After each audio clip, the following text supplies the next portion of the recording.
All right, welcome everybody to another camera class. My name is Saxon, your host. Sorry for being a couple minutes late here. Just had to follow up to a couple work stuff. Let me get my camera position right. Today's camera class is intermediate cameras. So if anybody was here on Monday, as you know, because of it being 4th of July the other day, or last Thursday, we switched and rotated the camera class around just for the last couple days. So Monday was our intro to cameras. Today is intermediate. We're going to be talking about a variety of different topics and things, but let's get started with our camera class today. So the whole point of intermediate cameras is to see why we would want to go more advanced within our cameras. And why would we want to now get away from the automatic settings of the cameras and get into something that has more manual or purposeful control? And the answer is to get better pictures, to move from maybe taking a snapshot into something that's more of a photograph. Now you might be asking, what exactly is a snapshot versus a photograph? Like, what does that idea really mean? And my thought process behind that is that when we look at an image, if there has intention behind it and there's meaning or necessarily more control, it's a photograph. We're purposely doing it. If it's just something we're trying to get a quick image of, then it more so is a snapshot. So, for example here, a snapshot in this case is what you're looking at right now. It is just a picture of an escalator that we have here in the store, leads up to our mattress department, has this really cool mural of different Chicago skyrises on there, but it's a quick image. It's not centered, it's not thought out, and it's really not manually set up on the camera in order for us to get a quality, clear image. Instead, if we move and just change a few different settings on the camera and really focus ourselves in, we can get something closer to this. Now, for this one, we have an f-stop of at least 5.6 on there. We're looking at a shutter speed of about 1 250th of a second. We're also looking at a ISO of about 200 to 100. And as well, too, we have it centered with a histogram running at the same exact time. Now, all of that might sound like foreign language and gibberish, and that's really what we're going to be talking about today in the class, is really how do we go from having an image that looks something like this to something more thought out that looks similar to this. So let's get started. Step one, as I talk about in the intro class, is to learn your camera. There are a lot of cameras out there, people, and you might be saying to yourself, well, I bought, XYZ camera. It should make, pretty much be easy to use and make sense, and that's not always the case. A lot of the times there are buttons and areas in the camera that you might never use, but you should know what they do. So I always recommend to people, read the owner's manual, watch some YouTube videos, come talk to me or your local camera shop or your salesperson here at Apt and ask some questions about the product just to learn a little bit more about it. Again, there's ways to learn manual control, but manual control is on every single camera that you use. When it comes down to the actual, settings and button layout and what things do, every camera is unique and different in that sense. So the first step, as always, is learn the camera. Now today we're focusing on the mode dial. Now last class I talked about the mode dial in the intro being the dial of which is like your gear shifter in your car. It's your way to move into park, neutral, drive, gear 1, gear 2, reverse, whatever it is that you're trying to do with the vehicle, that's your way of controlling it. Well, in the camera world, your mode dial is very similar to that. Your next steps. So we start with automatic. That's where I told everybody last week to be at. That's automatic control of the entire camera. Program auto gets a little more technical. Now, program auto moves more into the reign of I can customize and change dials and features on the physical camera. However, the camera for the most part will do automatic ISO, automatic aperture, and automatic shutter, making sure that we get into a better image overall without necessarily needing to know those different dials. This week we're focusing on aperture priority, shutter priority, and full manual. Aperture priority gives you control over the aperture, and then we're going to talk about what that exactly means in just a moment. Shutter priority gives you control over just the shutter of the camera, the speed at which that's firing. We're going to talk about that as well too. And full manual is going to be control over all of that. So for those who want to be ambitious and really master their own tech camera and their tool, then absolutely, full manual is probably going to be where you want to go. However, for those who are trying to dip their toes into more of a controlled photo, then you're probably going to want to try the priority modes. I prefer aperture priority almost out of any setting on the camera. Unless I'm doing sports or action-based photography, for the most part, I just run it on aperture priority. And I have my settings that I like to use as well too, but I think that's a great one for a lot of next step photographers who are trying to get past their automatic features. But to break all that stuff down and to have some visual guides, I'm going to be showing you guys the exposure triangle. So a lot of times in photography classes, books, or just seminars, you're going to see a triangle version of this, where it's a pyramid with all three of these things on the pyramid. And what that's there for is to visually see exactly what the difference between these three different things are. When you move and switch one, you're going to switch the other. And it's important to remember that not every time or every photo you take, whether the settings are the same or the conditions are the same, might be the same settings. You might have to switch up and change things based on what you see and what's around you and how your camera's reacting to that. But it's important to remember that these are the three major things that as photographers we're playing with. So let's start with our first one. Aperture.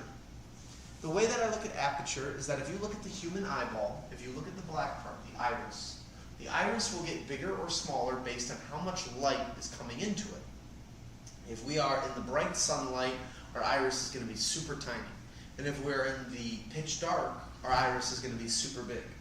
And now, that's the same reason why when you wake up in the morning and sometimes when the light floods into the room, you kind of get a headache, you squint, everything hurts or burns a little bit in that area.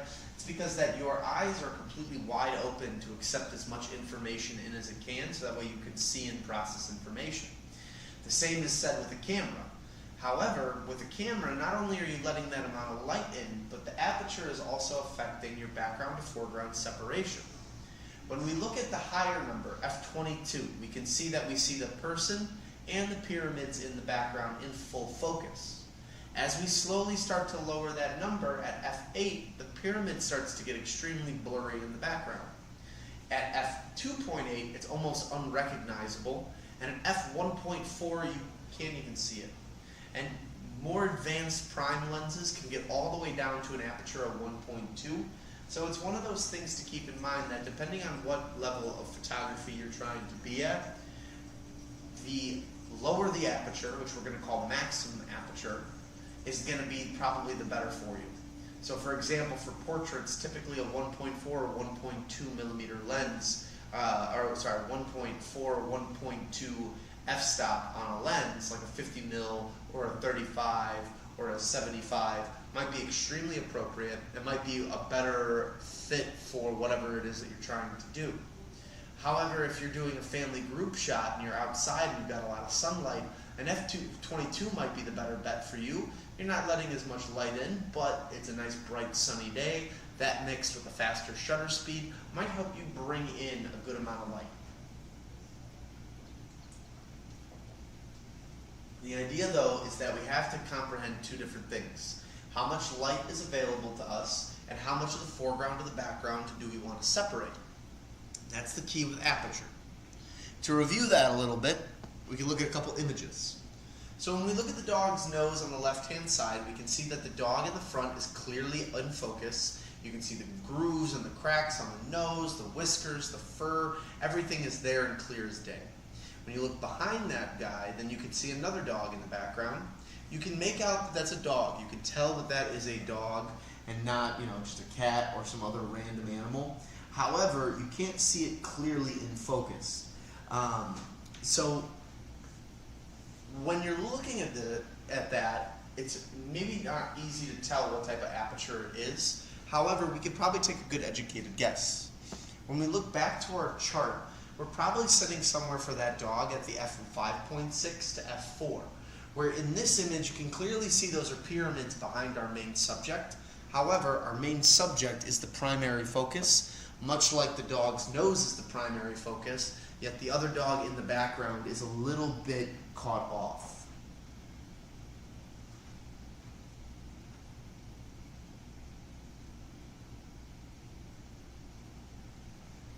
Now when we look at the squirrel on the right side, we'll use that as the next example. We can see the squirrel clearly, everything is there. The background, on the other hand, though, is completely blurred out.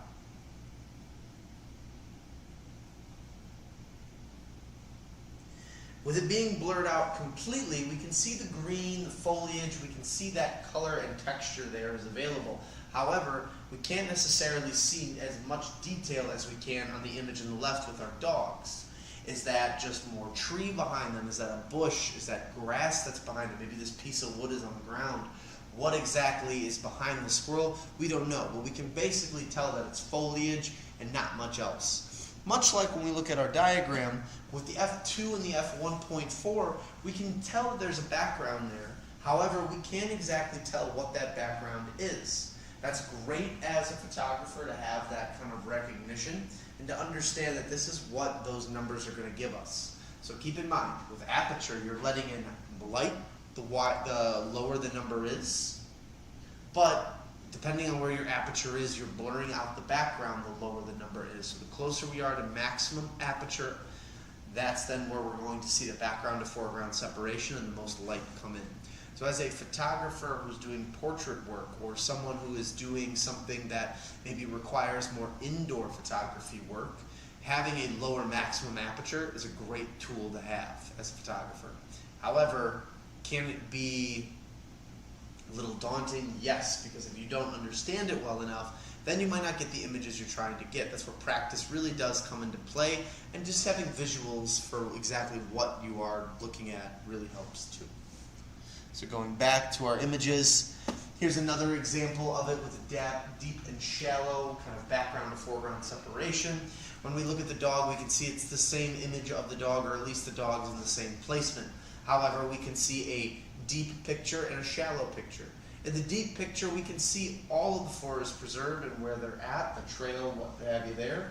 But then when we look at the shallow perspective, we can see that things are blurred out. Things are not in focus, and we're really not seeing all of that there.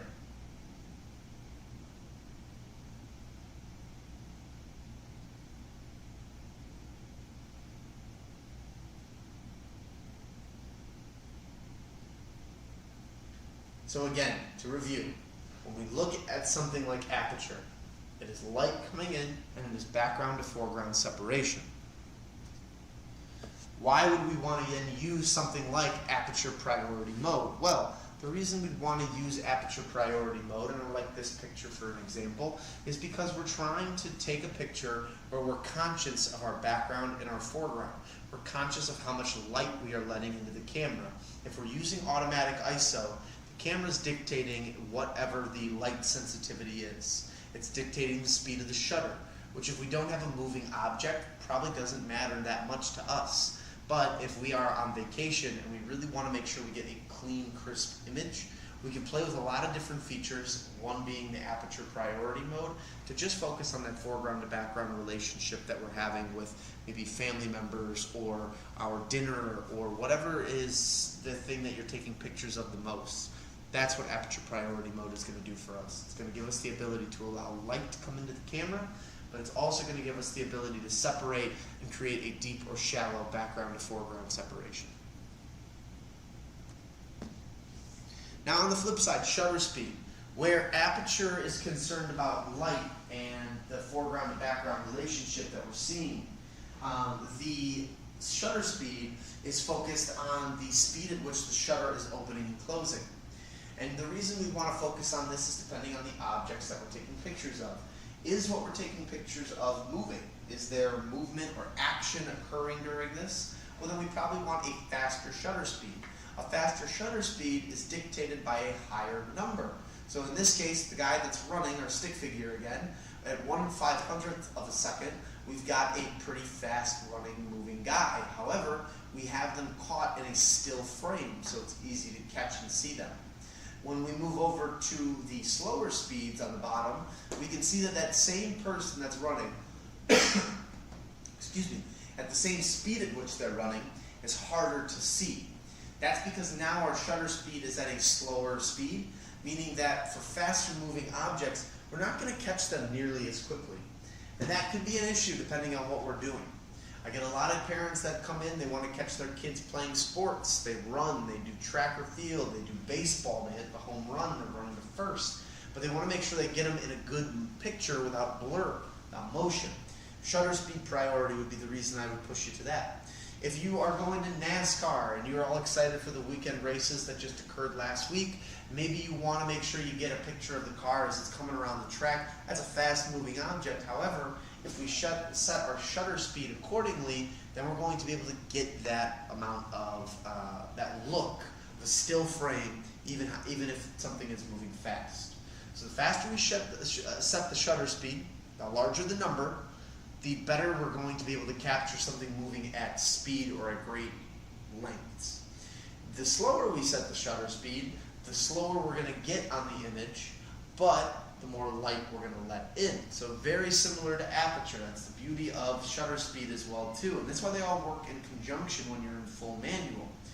With aperture, the higher that number, so the closer to or the lower that number, the closer to maximum we are, the more amount of light we let in, but the more we then separate the foreground from the background. The bigger that number, the more of the entire image we get into focus, but we add less light to the image. Shutter speed works in a very similar way. The faster we set that shutter speed, the less amount of light we're letting in because it's opening and closing at a faster rate, meaning that we have to either change our ISO or change our aperture if we're not on shutter priority. The slower we have the camera set, the less amount of light we're letting in. The more amount of light we're letting in. However, the blurrier our photo can get if they're moving quickly or if we don't have steady hands. That's another thing with shutter speed to keep in mind too. If our shutter speed is too slow and we don't have a lot of light coming in from the camera, then we're not necessarily going to be able to get an image that is light enough, but then we're also not going to be able to get an image that has enough, that doesn't show movement. So keep those two things in mind. They're important as we keep moving.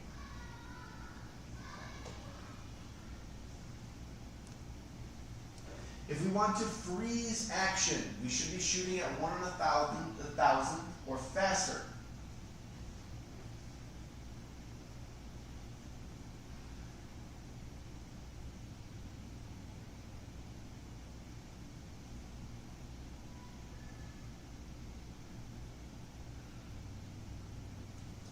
When we shoot at 1 in 1,000 or faster, what we're getting is the ability to freeze action. The reason we can see the whites of the water and that surfer, think about it, they're only in the air for probably half a second or a little less than that, maybe a full second at best, depending how good they are. However, the image that we have in front of us is caught in a still frame. We have a little bit of movement in the water because the water is moving faster than 1 in 1,000. However, if we can set our shutter speed even faster than that, we're really going to help it get exactly what we want. Now you can see that by doing that at 1 in 1,000, the background is slightly blurred on this image because the photographer would have had to have had a higher maximum aperture of 2.8, maybe 2. And then from there, they were able to then set a faster shutter speed in order to make sure they got the image they wanted. So keep those things in mind. As you're progressing and trying these new things are going to have to change or get fixed as you're moving. So 1 in 1,000 speed or faster, you're going to have to look at aperture and you're going to have to look at ISO. But if we're just looking at a shutter priority, our camera will do the rest of the work in those two categories for us. Not only will a faster shutter speed give us a sense of getting the image that we're trying to get, so it's going to freeze that still image, it's also going to give us a sense of motion. Motion is really cool within photography because when you look at it and you see it, it might look blurry at certain points, but let's look at the bird's body there. Look at the beautiful yellows, greens, and everything else. You can see the color and everything else pops on the bird. There's a mix of green in there. That beak, it looks like it caught a bug of some sort, or it caught a bug, I should say.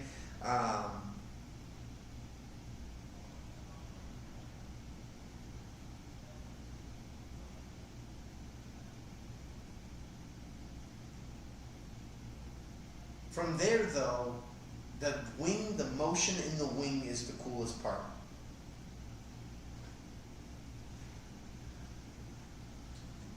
When we see the motion in the wing, it can mean a lot of different things, but the one thing it will show is that sense of motion.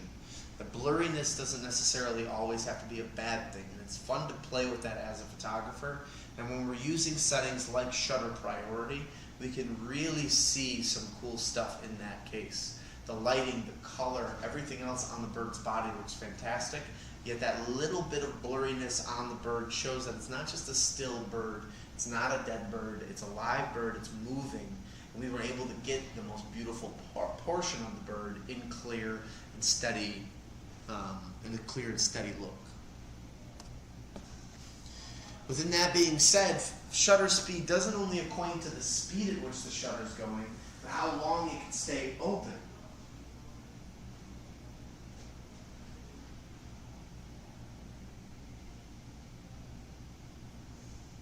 When we look at the water, we can see how green the foliage is. We can see how nice the water looks and how clear the stream is, yet the blurriness of the water.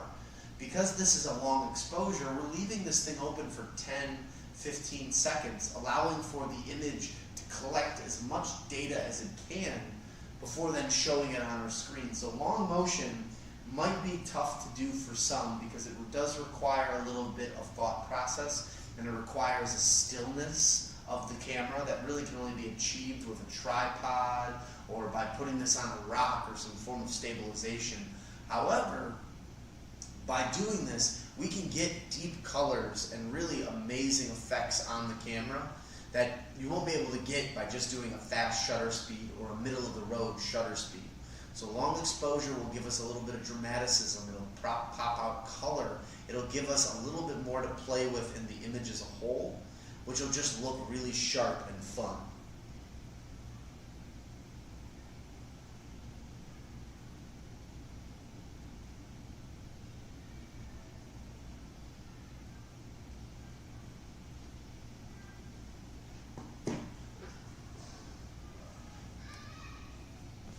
Best way to think about shutter speed, again, to kind of review.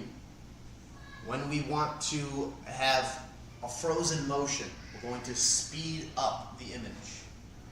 Now that's going to make it darker, so we're going to have to play with our aperture a little bit. Unless we're on shutter priority where our camera's doing the rest of that work for us, this is what we have to keep in mind within full manual. If we want to blur the motion and we want to have a little more fun with it, maybe we want more detail as well too, then we want to maybe lower the shutter speed down. By doing that, we'll make it brighter. So a lot of the times for nighttime photography, you'll see tripods being set up and you'll see long exposure pictures with a higher ISO and a wide open aperture that will then give you clear as day nighttime photography. However though, if the camera moves or does anything, it'll blur the motion down. And if we have something moving within the frame, it can be really tough.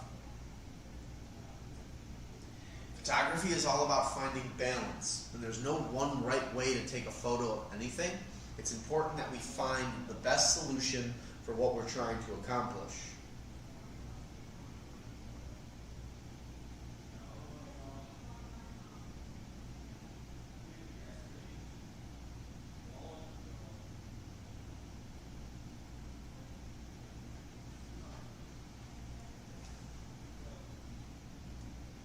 So why do we use shutter priority? Why does it matter? Why not just use aperture priority or just stay with automatic? And I like this type of image for that example.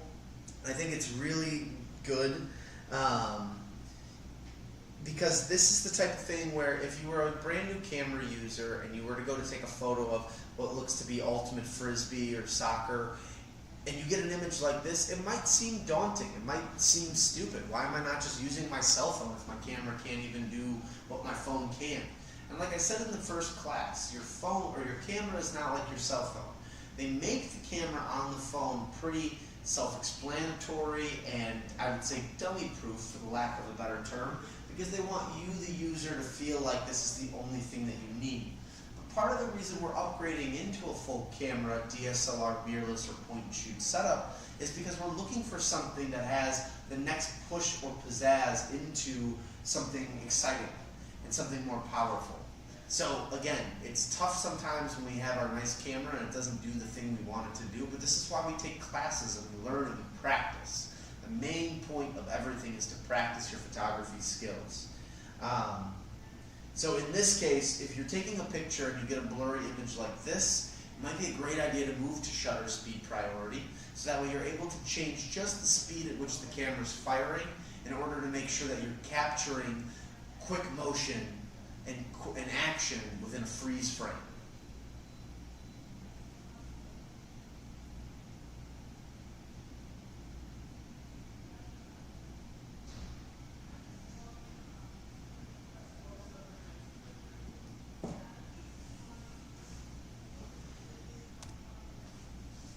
ISO is the next important thing to talk about. So we've talked about our aperture priority, we've talked about shutter.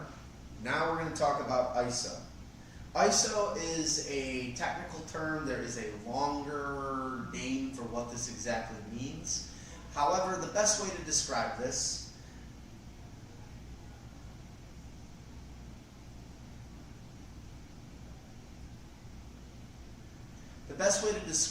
is to think about film. When you would buy a roll of film, it would say Kodak 100, Kodak 400, Fujifilm 800, Portra 200. The idea behind that was that it was telling you the sensitivity rating of the film. That sensitivity rating for the film is due to the fact of when you're shooting with the camera, that's how sensitive the film will be towards the light. Well, scientists and designers have figured out a way to then make it digital, where by switching ISO on the camera, you're changing the exposure of the camera to make sure that it is more or less sensitive towards the light that's given in your area. If you're in a bright, sunny place, having something like ISO 3200 might not make sense, but having ISO 100 is enough to get the camera to do what you want it to do. You can maybe create mood, drama, whatever it is. In this case, when we look at the image I have in front of you, you've got 4 different types of ISO: 100, 200, 400, and 800. All are fantastic, all are great, all have a different purpose when it comes to how much light the camera is being exposed to. At 100, it's dark, it's cloudy, you can see a lot of the stuff there, but however, it is dark. 200, same idea, we get a little bit lighter, more of that sky is coming out. 400, you can really recognize that's water and the reflection of the bridge off of that water. And at 800, it is extremely lighter. We can really make out all the details, the ripples in the water, the beautiful color in the sky. Those are the types of things that we can make out when we are looking at something like this. So, what does ISO help us with? It's the sensitivity of our sensor. So, when it comes down to it and we're doing manual controls, if we're playing with things like aperture and shutter priority, or aperture and shutter, and let's say we have our aperture set at 18, and our shutter is set at 1 250th of a second, that makes sense for where we're at. Well, now we need to make sure that it's sensitive enough in order to get an image that looks good in those proper shooting conditions. So now we want to play with ISO a little bit, and we want to set that to be according to where we want to be. Maybe with that closed of an ISO and that short of a speed, maybe 400 or 800 is the answer depending on the sunlight that's available. Those are the types of things that you got to think about as a photographer. Those are great ways of making sure that you can set and manually control the vast majority of all arrays of functions that your camera has to offer. Some examples of ISO, again, ISO 100, you got a darker image. At ISO 1600, it's a lot lighter. So again, playing with that number, if you just go out and you take a sample photo, just change the ISO 7 or 8 different times. Then review those images after you're done to see what the difference is that something like ISO is making towards your image. Again, it might feel like nothing, it might seem like it's just changing a little bit here or there, but in this case you can see the jump that it's making just by moving up to the different ISO types. We have to be careful though with ISO. Much like we have to be careful with the other ones for making the image too dark or getting a blurry image every single time. With ISO, we want to make sure that we're not getting grain. Too much light sensitivity, so too much sensitivity on the sensor, with too much light being present, we get what I like to call the static on the TV effect, where you're going to get grainy images. It's going to look like there is something on the physical lens of the camera that's preventing you from getting a crisp, clear image. And that's what this photo is up here. The image is the same picture. It is the Empire State Building out in New York. One is with ISO 100, one is with ISO 3200. On the clean image, you don't see any green. And on the 3200, you can see the pixelization as it's cutting across the screen. These things are important because as a photographer, if you're getting an image that just doesn't look right, chances are it's not something the camera's doing on purpose, it's something you have it set to. So being able to, on the fly, switch those kinds of things, so that way you have a cleaner and crisper image, is part of the job of being a photographer, and it goes a long way.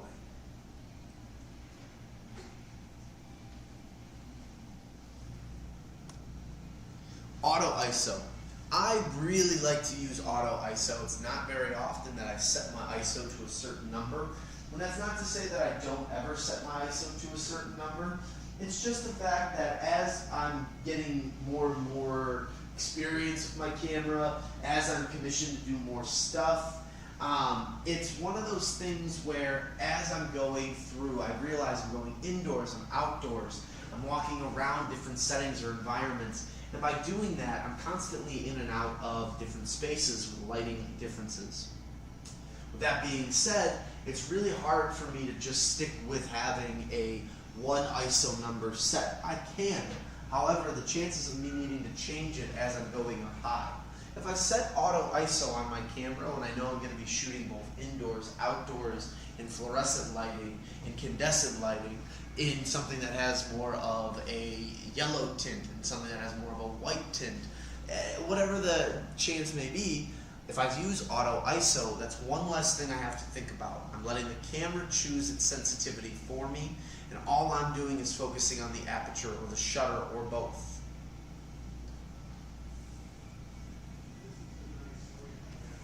So again, to review, the aperture is going to be changing our foreground to background relationship. How much of the background can we see? How much of the foreground is in full focus? Is both things in full focus, or do we have separation? It also controls how much light comes into the camera. The lower the aperture number, the more close to maximum aperture we are, the more light comes in. The higher that aperture is, the less light comes in. Moving down to shutter. The speed of the shutter dictates how much light is also coming into the camera. The slower the shutter speed is, the more blur we have, and the brighter the image becomes. The faster the shutter speed, the darker the image becomes, and the less blur that we have. It's finding that balance based on what we're taking photos, or based on what we're taking photos of. With ISO, it's the same kind of boat. When we're looking at it, the brighter the image, the less amount of ISO we want to use, the lower the number. The darker the image, the higher the ISO we want to use. When we're shooting and changing things like f-stop and shutter speed, we also should look at ISO to make sure that that's an appropriate number. And if we don't want to constantly go back and forth between switching that and making sure that that's set the way that we want it to, well then that's when we look at auto ISO and we make sure that we set that, because too high of an ISO in bright conditions, even with certain settings on aperture and shutter, will lead to grainy pictures. Not having our shutter speed set properly when we're taking pictures of speed or of movement will lead to blurry photos. And not setting our aperture to the appropriate number based on what we're doing will let too much or too little light into the camera. So it's important that we make sure that however we're using this, we use it appropriately based on what we, the photographer, need to get out of the camera. The camera's a tool, and these are the tools that you can use to really control and manipulate your photos before you go into a Photoshop or an InDesign, any of the other features.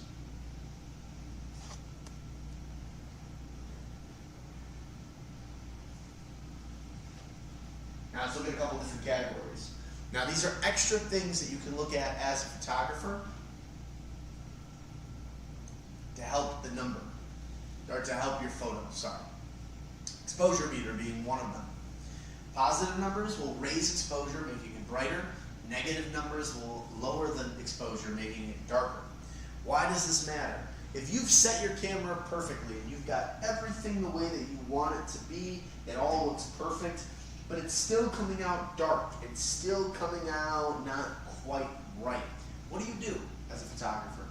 Well, typically what you're going to do is change the exposure meter. You're going to go through and re-edit that. You're either going to make it lower or bigger. Sorry, lower or greater. And what that's doing there is it's making sure that you get a proper exposure on the frame based on the other settings that you have.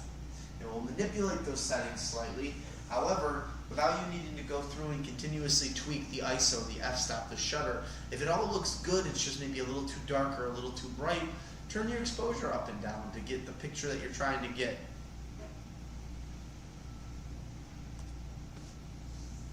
Light metering.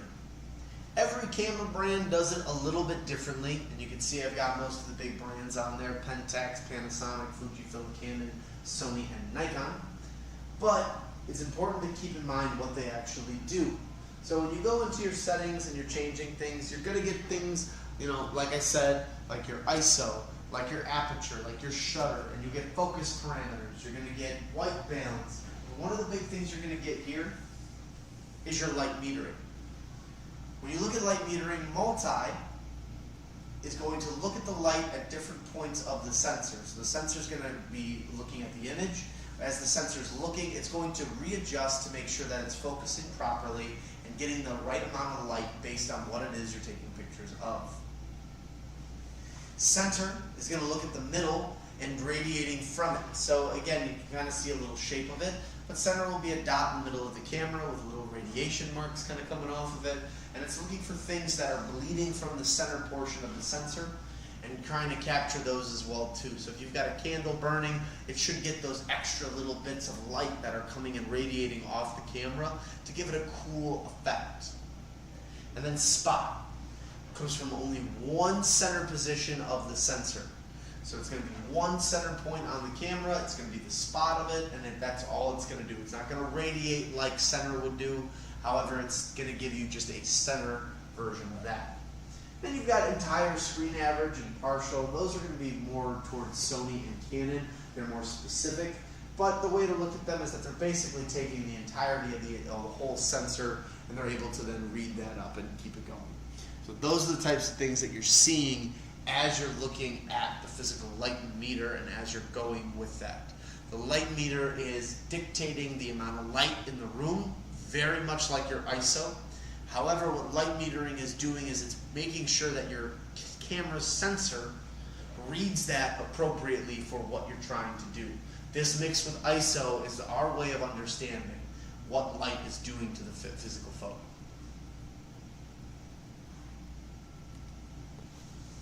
White balance. So white balance is another term that you're going to see within that actual setting of the camera. White balance is a great thing to play with because what this is doing is it's affecting the way that we look at the color white in your photos. Sometimes the photos don't necessarily have much white in there. However, it's much like paint or anything else. Black and white will always exist in one way or the other. Sometimes we don't need black or white to make colors lighter or darker. However, if you then break down other colors that are involved in there, roots can be traced to black and white. Black being void of all colors, and white being a kind of no color aspect as well. So again, they both have two different types of readings on it, but to really break it down for you, auto, it's a simple fail-safe mode for snapshots, but the white balance may vary from one shot to the next, and you might not get the colors you expect. Incandescent is the closest match for regular domestic lighting and will correct the color much more effectively than auto white balance. Fluorescent, this comes in many different types, and current DSLRs offer no fewer than 7 alternatives, so some trial and error might be needed for this one. Direct sunlight, calibrated to give neutral colors under midday sun, and you can use it as a fixed standard for recording sunlight and using this preset to prevent skin tones from feeling cold. when we look at skin tones in general, if you have pale skin, like myself, then you probably can look a little cold on the frame. So having something like direct sunlight would help. Cloudy. Light has a color. Light has a cooler tone under a cloudy sky, and this preset will warm up the colors. It's good for portraits, but it can be too much for landscapes. Shade, that's designed for open shade under a blue sky. This preset will give you more natural looking skin tones. K, which stands for Kelvin. More advanced DSLRs let you set the white balance, color temperature manually, useful with some studio lighting. And pre, sometimes it's impossible to predict the color of lighting and the mood that's going on with that. So pre, you don't see much anymore, but the others you do. And really what we're talking about here is whatever you're taking a picture of. Auto is a great fail-safe. It reads the room for you, much like the multi for the light metering does too. However, those are great settings, but we can always play with them a little bit in order to make sure we get the correct image that we want. When we looked at that image in the very beginning where I showed a snapshot and a photograph, that is a great example of something where I switched the white balance a little bit to incandescent lighting and was able to get more of a blue tone brought out on that mural on the ceiling. Those are small little things that can really push our photography into the next direction to make it more advanced, just to look good. Now again, full manual is control over both the aperture and the shutter speed of the camera, as well as ISO if we so choose, and as well as all of the other settings that we just discussed, like white balance, or like our light metering. So white balance and light metering. Those are all things that manual control helps us manipulate and change, which as a photographer can be really helpful and beneficial, and just overall a fun experience. So I definitely would recommend, if you're becoming more comfortable with the other settings, such as shutter and aperture priority,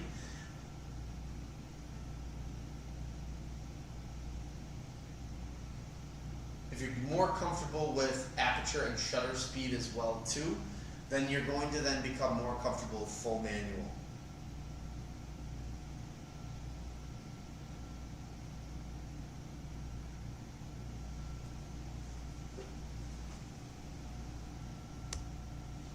Now let's look at images and see what their settings they use. I like to look at this and see as a kind of a whole, where I have people in class or just people online. We're going to look at some images and take a look and see, and I'm going to tell you what they're using or what I think they're using based on shutter, aperture, and ISO. So the first image,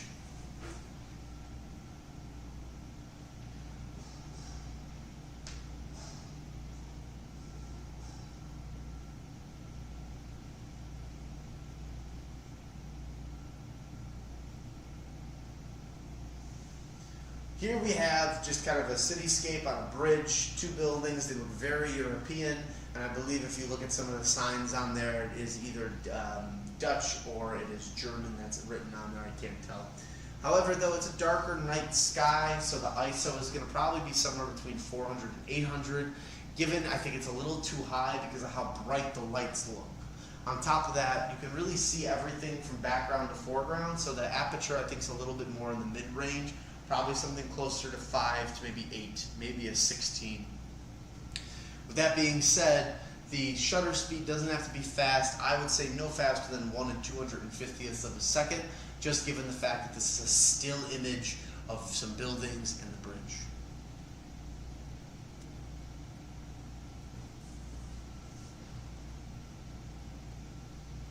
Now we've got some cherry blossoms. When we look at these cherry blossoms, we can see the background is more cherry blossoms. However, it's blurred out pretty good.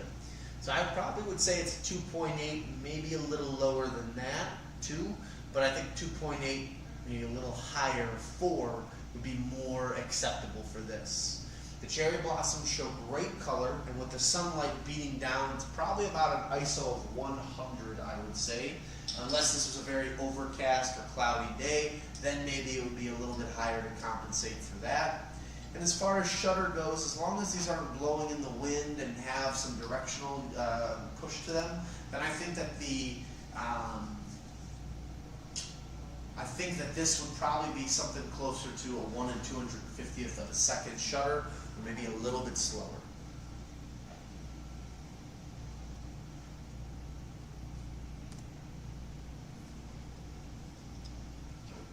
Now we have the firemen that are coming out. So the firemen are going to definitely be somewhat of a higher aperture because we cannot really see the guy in the background there. It's blurred out. Or a higher maximum aperture, I would say. We're probably looking at a 2.8 to 1.4. 1.4 is what I'm leaning on more. ISO is going to be lower because of how dramatic the colors and everything else looks. The lighting in this doesn't look the best. It looks like it's canned or recessed lighting with an orange tint to it. So for ISO, I probably would say this is closer to a 200, maybe a 400. And then I would probably say too that our shutter speed, if they're moving, is probably closer to 1 3/50th of a second. If not, it's at about 1 250th of a second.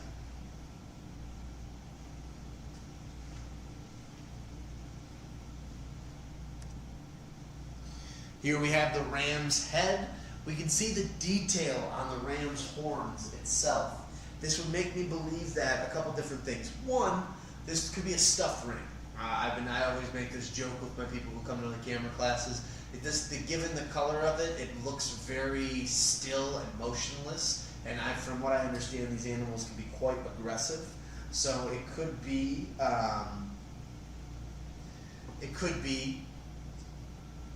a little, yeah, it could be stuffed. It could be a still. However, though, a lot of detail on the horns. The lighting doesn't look the best. It looks very cold. So definitely closer to something that's more iridescent, if you will, or candescent. However, the coldness of it really does bring out the colors and the features. There's some cool blue going on the horn. The fur looks really clean, but the background itself is blurred. So the background's probably at about a 4.5, 5.6 range. The color itself that's coming from the physical animal is a little bit darker, yet it has a lot of detail in it. So from there, I probably would say that aperture is at about 4.5, 5.6. ISO is probably somewhere around 100, maybe 200. And I would say then for shutter, if it's a moving image, then it's definitely 1 500th of a second. If it's not, I probably would say it's about 1 100th of a second, just to keep that detail. It also could be a long exposure as well, given how much detail is on the horns. In that case, I probably would put this at half a second, and there'd probably be a tripod involved with an image like this.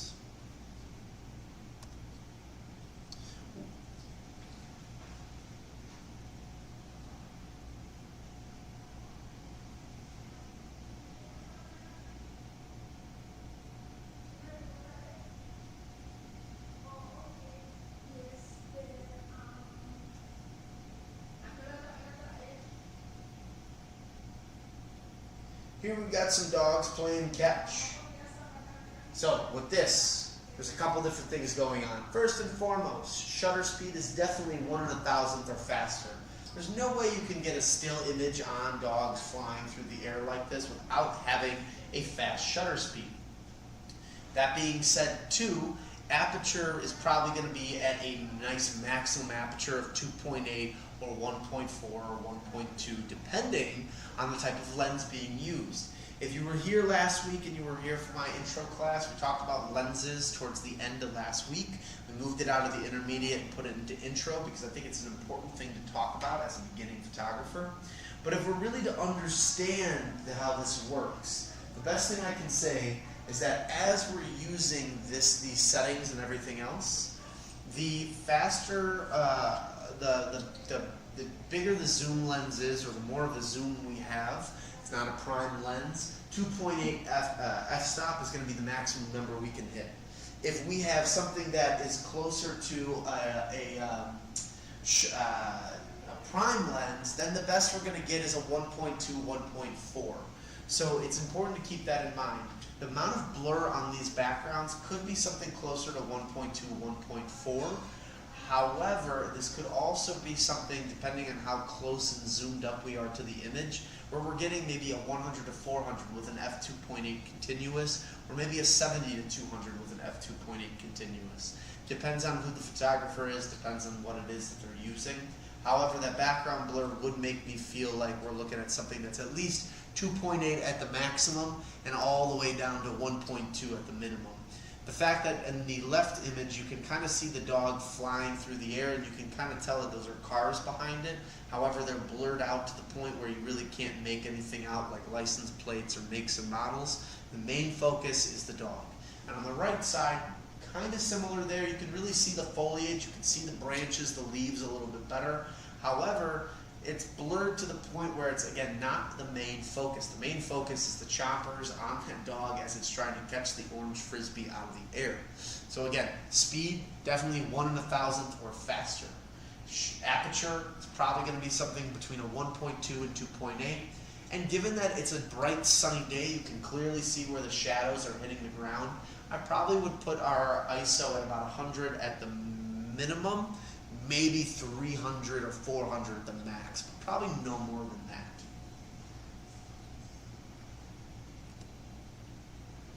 This is one of the last images. I might have one more, but we have our football player diving into the end zone. Again, quick speed, so 1 in 1,000th or faster of shutter speed, probably 1250, depending, especially since it's in the end zone, so scoring a touchdown. Breaking tacklers, which we can see people on the floor. From there, too, if we look at the background and we look at those guys on the floor, we can see that they're clearly in detail. We can tell that's probably a number 6 or an 8 on that guy's jersey. However, we can see that they're blurred. So they're probably going to be sitting somewhere around that 5.6 to 8 aperture, where again, we're not keeping it wide open so we see everything. However, we're not keeping it so far blurred that we are really getting rid of those guys in the background.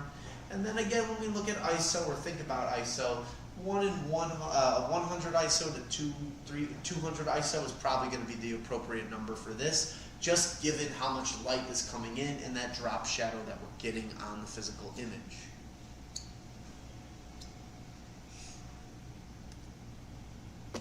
Now, before I continue, those images that we looked at, guys, that's one way of trying to figure out and play as a photographer, because again, it's all trial and error. Just because I take a picture indoors with, my, let's say, aperture at a 1.8, my ISO at a 400, and my shutter at a 1 250th of a second, doesn't mean the next picture I take in an inside setting is going to be the same. And it's important to think about it with with any of this stuff on the camera. We're going to constantly be changing these things if we are to be expected to use full manual. That's why if it's not necessarily your cup of tea and it's not something you want to do, playing with an aperture priority mode playing with a priority mode like aperture or shutter, keeping your ISO at auto, or any mix of the two are great ways of getting into more manual controls where you're manipulating the camera, getting the full amount of functions out of this tool that you just spent thousands of dollars on, or even if it's a hand-me-down camera that you're getting to shoot film or whatever it is that you're doing. It's nice to learn and properly know how to use that tool to its fullest, even if you do decide on certain days that you're just going to run program auto or something real basic on there. So again, the idea behind all that stuff is not to necessarily deter you and make you feel like you might not know enough quite about the subject, but the idea that I'd like to get into your head and to anyone's head who's interested in photography is to practice. It's the only way you get better at this thing is to go out and take pictures. Learning your camera is only the start. Anybody can learn how to use a camera. I could talk to you about cameras till I'm blue in the face. I get customers who don't even come to my classes. They come in just to talk to me on my days while I'm here. And while it's great to sit there and tell them all the stuff, when I retell some people the same amount or the same things over and over again, and I don't see them practicing or trying the things we've talked about, that's where I get a little frustrated, I would say, overall. Because it's one thing to just constantly be taking in information, and it's another thing to put that information to use to try. Even if we fail, at least we tried and we're learning along the way. The worst thing you can do is try to learn things and then never try new things or different things and continuously fall into the same patterns. My best recommendations is always practice, and I put exclamation points on there. Practice is so important. It's so good to learn. It's one of those things that going out and trying to take photos every single day is really helpful. Bring your camera everywhere you go. Take classes. My classes is one example, but there are tons that you can do. If you're from the Chicago area or you're from the Glenview area, Oakton Community College offers camera classes. They don't even have credits for college courses. They're just great ways to get involved where you've got a teacher, a class of 20 students, and you have a regimen of practice and error and trial and just getting into the whole thing. YouTube is one of my personal favorites. I'm redoing a bathroom at my house right now. I have learned every single thing on YouTube from doing that. Whether that is the piping, the plumbing, the tile laying, installing the new shower that I'm working on currently, the toilet, getting that completely done. All that stuff has come from me just watching videos of other people do it on YouTube. The same thing can come from cameras. You want to learn certain settings or functions or features, you go to YouTube, type it on in, and you're going to learn so much more than you thought you would. Workshops are great. I have plenty of people that are in various workshops through the city where they meet as groups and critique photos, discuss photos, talk about different events that are going on, they're going to shoot, and just all sorts of stuff. And when I say practice and taking your camera out with you, if you're going on vacation and you don't bring your DSLR mirrorless or point and shoot camera with you and you only bring your cell phone, I'm disappointed. Bring it with. I know it's an extra thing you got to keep an eye on and lug around, but capture those memories. Get those pieces of information that you might never be able to get again. I always get made fun of from friends and family because I always have a camera everywhere I go, and I'm never in front of the camera, I'm behind the camera. And people always tell me, well, if you're taking pictures of this stuff now, you're not living in the moment fully. And it is, while yes, I am behind a camera the whole time, it's great because on days where I want to look back on a trip, or maybe 10 years from now when I forgot all about what I did, it's really cool that I can go and log back on and take a look at those photos and say, wow, okay, I looked at that, I saw this, I got to visit that, and it transports you a little bit back to that feeling, that moment. So again, it's important if you're not in the States or if you're leaving the country, going to a different state, bring the camera with you. I talk about this every single class, but recommended accessories, we'll get into a little bit more with advanced photography. I've got more that I could recommend, but get a camera bag. Protect your belongings. Extra battery and memory card is a must. You should have those.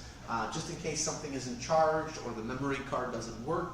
Cleaning kit, if you get something on your camera, please do not use your shirt or your sweater.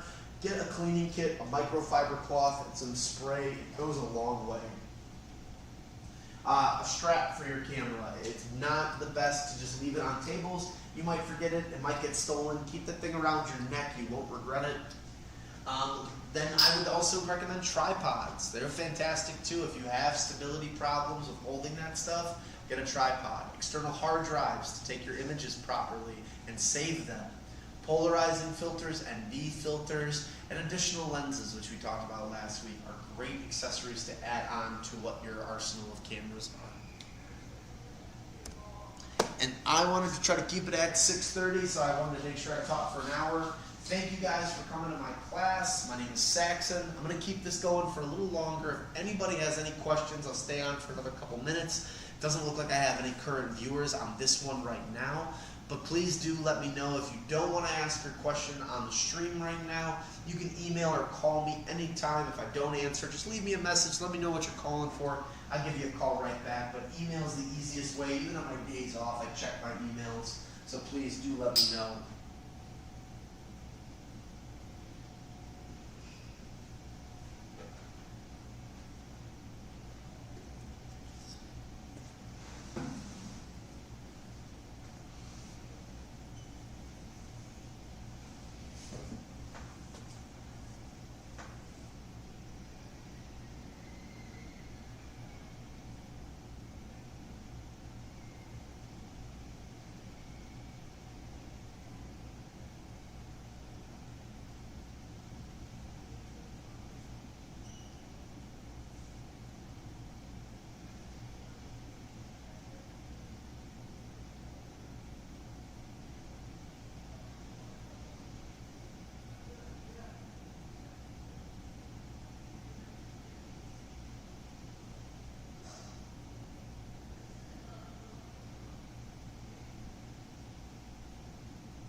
doesn't look like too many people have any questions for me right now, so I think I'll sign off. As always, everybody, I appreciate you for being here on the class. If you do have any other questions as time goes on, I'm always available. You can email me, call me, whatever's easier. But again, thanks for coming to class today. Thanks for being here. My name is Saxon. I'm the teacher for your classes. I work in our small electronics department with the cameras. If anything comes up and you have anything in the future, just give me a call, shoot me an email. As always, keep taking pictures, keep snapping, and I will see everybody next week, next Thursday. That is 7/18. So on July 18th, we're going to have our advanced camera class. That'll be the third class of the month. So, all right, till then, everybody, have a great day. Enjoy your weekend. Bye-bye.